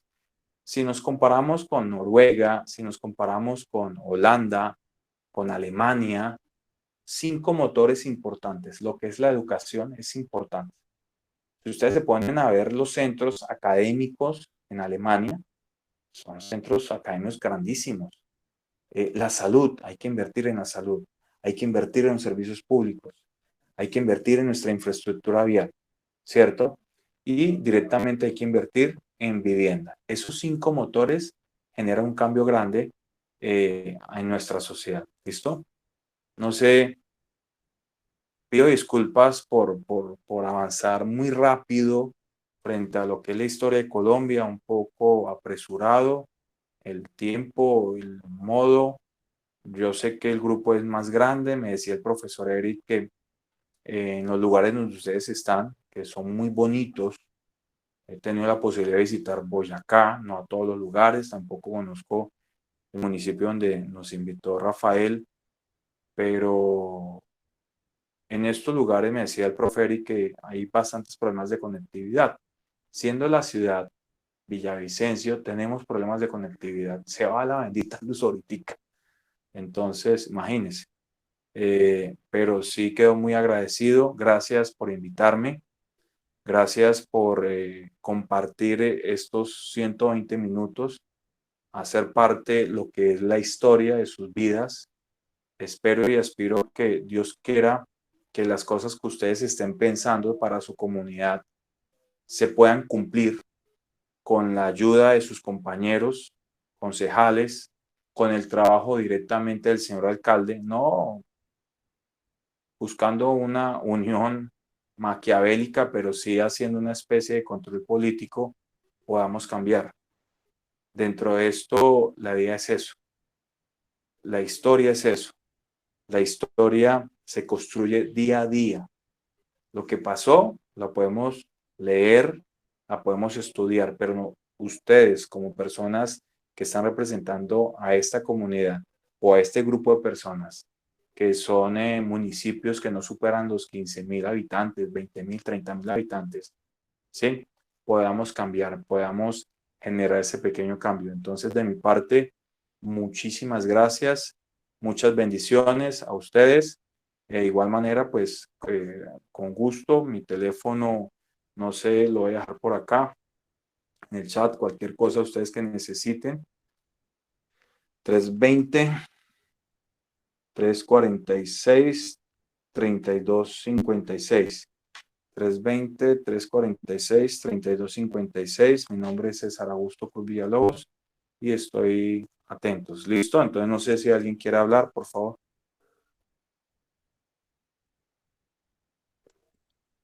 Buenas noches. Buenas noches, ¿qué tal? Héctor. Fíjense, primero agradecido por esa... Gracias, Héctor. Profe. ¿De dónde nos está hablando, Héctor? ¿De dónde nos habla, Héctor? Sí, profe, muy buenas noches. Mi nombre es Héctor Orlando Valero, les hablo del municipio de Chámeza, Casanare. Soy secretario del Consejo Municipal. Profe, pues esta clase estuvo muy interesante. Es una clase muy buena porque, pues hombre, nos habla de toda la historia de Colombia, habla de todo lo que hemos vivido y pues, aunque decía el ingeniero Eric, que es muy bueno conocer la historia de nuestro país para no volver a repetir, pareciera que muchos nunca la han visto porque casualmente casi siempre se está repitiendo. Lo único que ha pasado es que se han cambiado de protagonistas, pero si casi uno ve, sigue siendo la misma historia de antes, únicamente con otros personajes, casi una misma película, pero con unos personajes distintos, de otro nombre. Hoy ve uno que, pues que, ese es mi punto de vista, ¿no? Vemos que por decir, en cuanto a la educación, la educación de Colombia, hoy en día, bueno, yo me acuerdo que mis tíos o algunos familiares míos con tercero primaria multiplicaban, dividían, una letra excelente, una ortografía excelente, solo tercero primaria. De hecho, en ese entonces, el muchacho que salía de bachiller podía ser un profesor, podía ser aquella persona que entraba a trabajar a una administración, una persona, todo un universitario del día de hoy. Hoy vemos esos universitarios, esas personas que están estudiando, que son universitarios, hombre, que con iguales de falencia o más falencias que tenían esas personas que en ese entonces fueron bachilleres. Hoy vemos esas falencias porque no, la verdad no sé qué está pasando con la educación, la verdad no se sabe qué está pasando con las personas que dirigen nuestro país. Quizás quisieran que nuestro país en cierta parte solo progresaran o estuvieran a nivel 20 o 40 familias, pero el resto de abajo siguieran en la misma ignorancia, en la misma, como en un solo nivel, donde no podamos expresar lo que queremos, donde no podamos buscar surgir. Uno mira que, listo, hay muchas personas que hoy están entrando a las universidades, pero ya una persona para poder, después de que sale de una universidad, de entrar a un trabajo, necesita hacer un posgrado, bueno, un resto de cosas, e igual se pierde ese proceso de educación, aunque uno ya hoy es universitario, o sea, hay mucho acceso a la universidad, pero igual esas universidades no alcanzan ni a ser como un bachiller porque toca hacer otro resto de cursos para poder llegar a un nivel de capacitación para poder entrar a tener un cargo, a poder hacer alguna parte dentro de aquellas empresas públicas o dar algo que sea representativo. Eso preocupa, igual hay muchas cosas que uno mira que el gobierno como que no sé, sigue casi en la misma, para mí sigue el gobierno en la misma situación, únicamente que ha cambiado pues de personajes, únicamente pues a Dios gracias. Hoy uno mira, por ejemplo, en los consejos municipales, mira las alcaldías, aquellos alcaldes que muchas veces buscan que las personas del consejo, dentro de sus concejales que estén ahí, quizás sean personas que sean líderes, pero quizás que no tengan ese conocimiento académico donde los puedan decir, oiga, señor alcalde, pasa esto es así o esto es acá, porque ellos quieren que sea lo que ellos quieren, que nadie diga, no, esto está mal o esto está bien, sino que se haga lo que ellos quieren. Gracias, qué pena con tanta... No, tranquilo, Héctor. Pero sí, muy bien, gracias por su intervención, muchísimas gracias. Sí, es muy cierto lo que dice. Profe César, buenas noches. Buenas noches. Tienes ahí un nombre diferente. ¿Qué tu nombre es? ¿Quién es? Julián Henao. No, San Julián. Vicente, Antioquia, el oriente de Antioquia. Profe, buenas noches, un saludo para usted y todos los compañeros que nos acompañan esta noche. De verdad que primero pues felicitarlo por el gran conocimiento que tiene en la introducción. Muy importante, agradecerle también al ingeniero Eri por estas capacitaciones. Pues desafortunadamente hoy es la última, uno ya se va acostumbrando a este tema y son temas súper importantes para nosotros que estamos en el sector público. Usted sabe que es muy importante todo este tipo de capacitaciones. Usted toca unos temas súper importantes que pasan día a día, como el tema de la polarización. Es un tema que frecuentemente lo vemos y más en este tema político, ¿cierto? Es un tema súper importante lo que usted profundizó sobre este tema, el tema de sumisos. Yo creo que nosotros lo vemos día a día, por ejemplo, en nuestras corporaciones. Desafortunadamente los alcaldes, cuando llegan a ejercer el cargo y uno llegó con ellos como concejal, pues ellos piensan que unos 2, 4 años va a estar sujeto a las decisiones que él tome y no les gusta cuando uno les lleva la contraria en algunos temas porque también se pueden equivocar, ¿cierto? Y eso pasa frecuentemente, en cantidad de veces lo hemos manifestado que los concejales que vemos acá, yo creo que somos de municipios de quinta y sexta categoría donde los recursos son muy limitados y no tenemos asesores jurídicos en las corporaciones. Por lo tanto, pues los alcaldes a veces juegan con nuestra inocencia o juegan con el desconocimiento de la norma nuestro. Por eso este tipo de capacitaciones, la invitación es como que día a día pues estemos metidos en estos temas, en el tema de la equidad de género. Profe, yo lo he manifestado en diferentes ocasiones, en diferentes escenarios lo manifiesta uno, pues desafortunadamente mujer no apoya a mujer, ¿cierto? En estos escenarios deberíamos de tener 50-50 o quizá las mujeres deberían de ser más, porque usted sabe que en Colombia son más mujeres que hombres, ¿cierto? Sí, señor. Pero 51%. Pero desafortunadamente mujer no cree en mujer y no la apoya desde las mismas urnas, no le da ese voto de confianza para que ellas le representen en estos espacios tan importantes. Es muy importante también oxigenar las corporaciones. Usted habla del tema de oxigenar. Es muy duro cuando se perpetúan en el poder los diferentes mandatarios. Y usted sabe que van cogiendo vicios y todo lo demás y no dejan avanzar estos procesos políticos, donde ya se vuelven muy mañosos con el tema de los recursos. Entonces ya llegan ellos al tercero, cuarto, quinto periodo que ya se radican ahí y ya empiezan a exigir y a buscar otras cosas diferentes al desarrollo. Usted lo manifestaba también, a los políticos no les interesa que nosotros nos superemos, tanto los concejales como la ciudadanía, como las veedurías ciudadanas y todo lo demás, porque nosotros somos quienes hacemos la veeduría, quienes controlamos los recursos. A ellos no les interesa que nosotros nos capacitemos, porque obviamente vamos a estar encima supervisando todo este tema de ejecuciones que se hagan. Y a nadie le gusta que lo controlen, ¿cierto? De verdad que es súper interesante esta capacitación del día de hoy. La historia de Colombia, uno pues desafortunadamente no le dedica tiempo como a conocer la historia, obviamente, de su país, y una historia pues hermosa, donde viene con muchos antecedentes, pero que día a día hoy, ya usted hablaba de izquierda y derecha, es que no podemos ser sumisos a dos personas que se quieran polarizar ahí, a uno de izquierda y otro de derecha, porque no le dejan dar desarrollo a un país. Nosotros tenemos que empezar a liderar desde nuestros municipios, empezar a tocar puertas y empezar a presionar a esos mandatarios que tenemos allá, tanto en la Cámara como en el Senado, porque desafortunadamente no se acuerdan de nosotros, sino cuando llega el día de elecciones. Y ya, Sí, nos llaman faltando 8 o 15 días y póngame votos y tranquilo y no se preocupe y venga que tiene todo. Y uno lo llama al mes de las elecciones y ya no lo conoce, usted quién es, con quién hablo.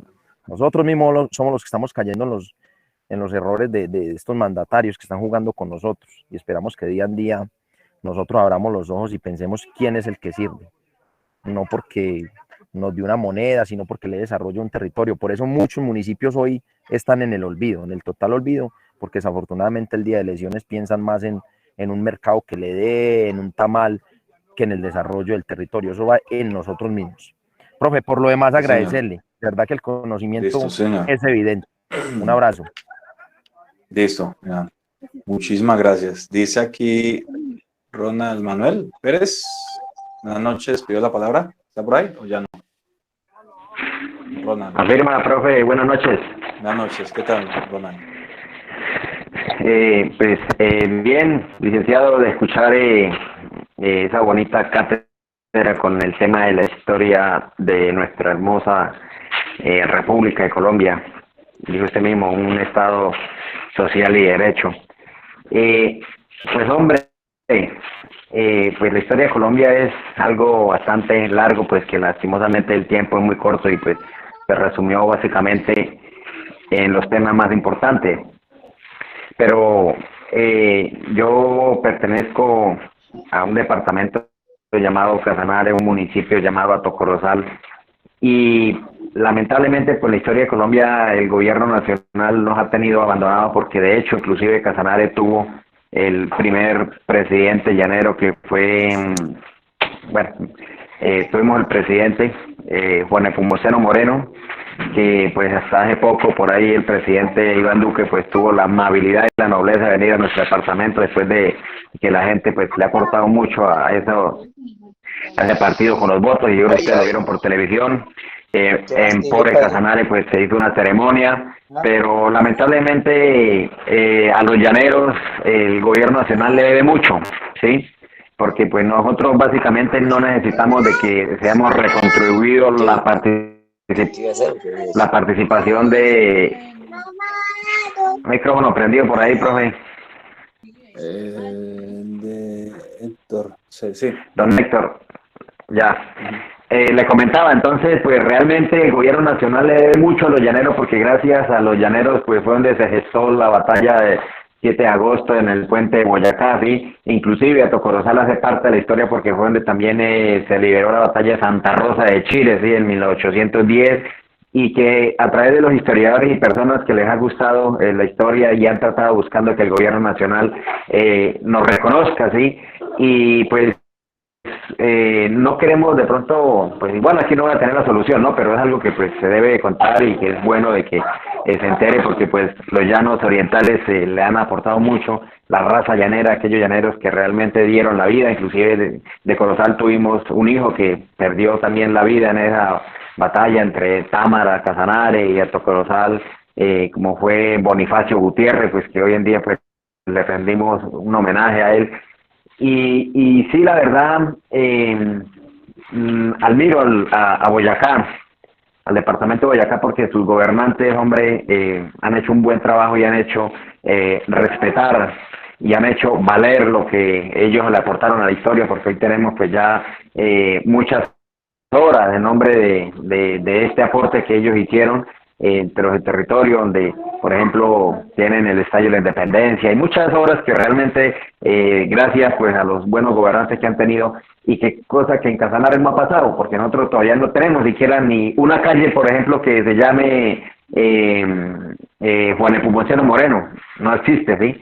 Y básicamente pues el pueblo pues tampoco creemos una calle, ¿no? Pero por ejemplo hay muchas, tenemos una vía que llama la Vía de la Soberanía, que comprende de Tame, Arauca, desde Tame, Arauca, que pasa por Sácama, La Salina, la salida Socha, que es una vía que algunos pronto la distinguen, y que es una vía olvidada, que donde supuestamente, entre comillas, transitaban las tropas, y que bueno, hoy en día pues parece que hay una pequeña luz con el programa de la Ley Bicentenario, y parece pues que se va a recontribuir en obras, ¿sí? Pero sí realmente, valga la redundancia, la nación a Casanare le debe muchísimo, y que pues lamentablemente los dirigentes que nos representan en la Cámara y en el Senado pues no les interesa mucho el tema, ¿no? Pero fuera para que nosotros gozáramos de unas buenas obras en recontribución de aquellas personas que hicieron patria, que aportaron, que inclusive hay personas que tataranietos que todavía están vivos de que aportaron sus padres,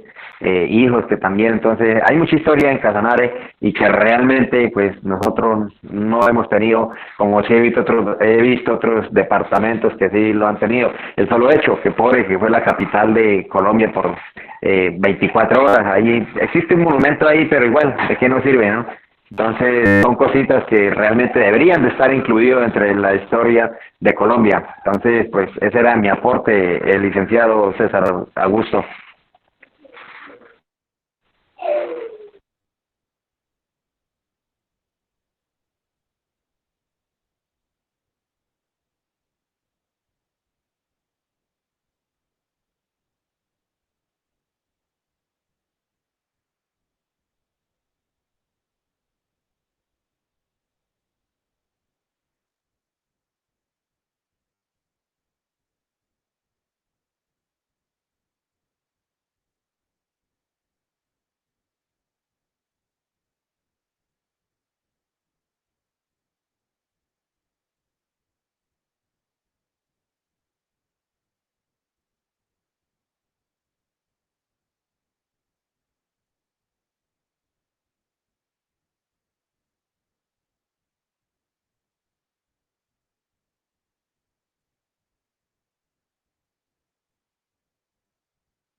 Hola, hola, hola.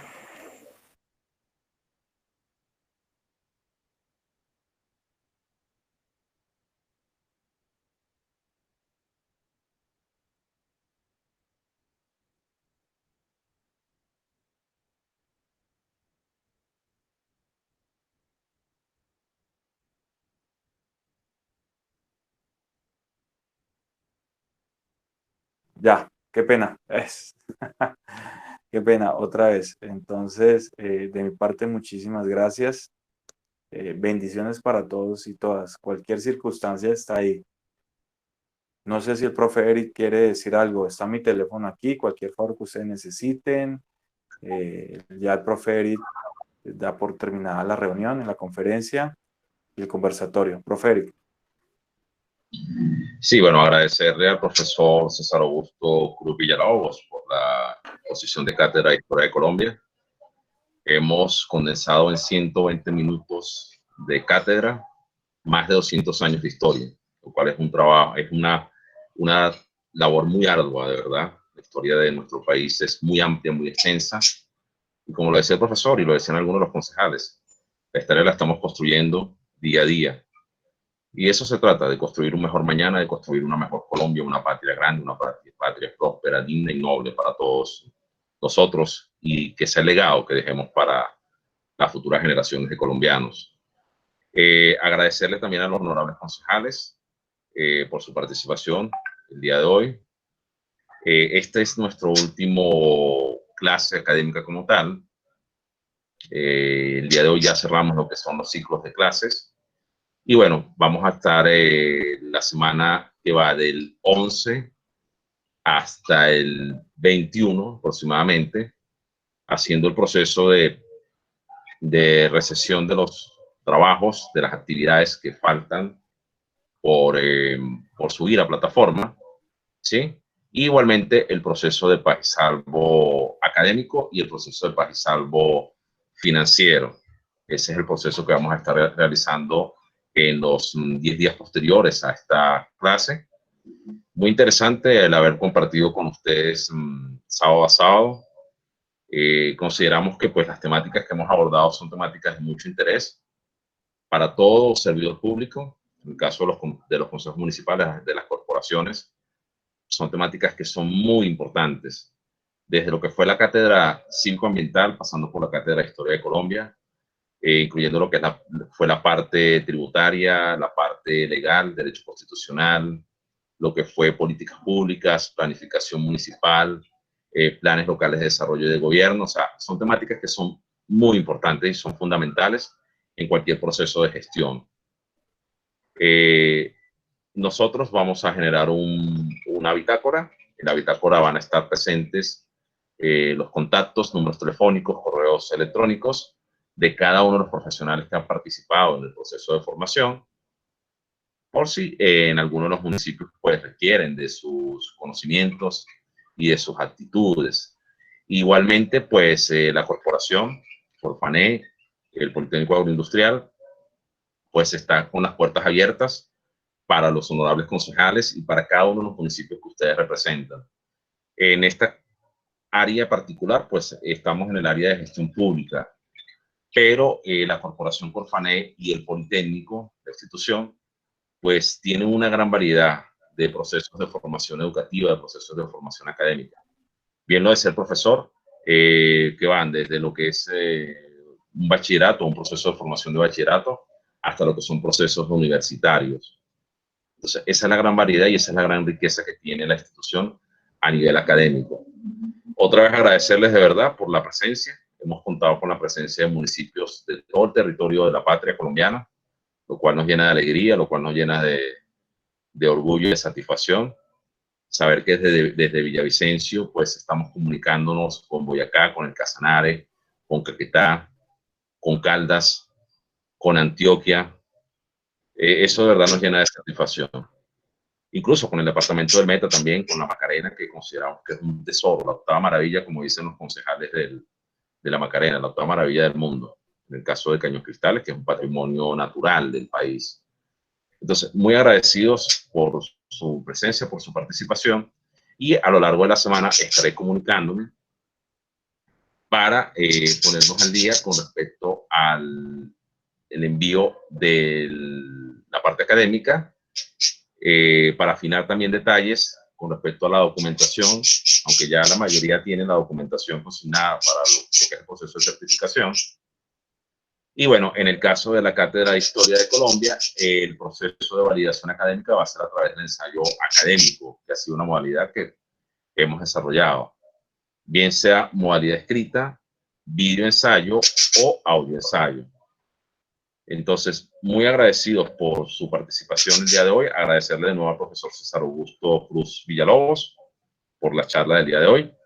Y bueno, honorables concejales, representantes de bomberos del municipio de Lejanías, representantes de la Juventud de Lejanías, vamos a estar en contacto para lo que es el proceso de certificación y vamos a plantear una reunión global para definir la metodología para el proceso de certificación y el envío de las acreditaciones correspondientes a cada una de las personas que participaron en este proceso de formación.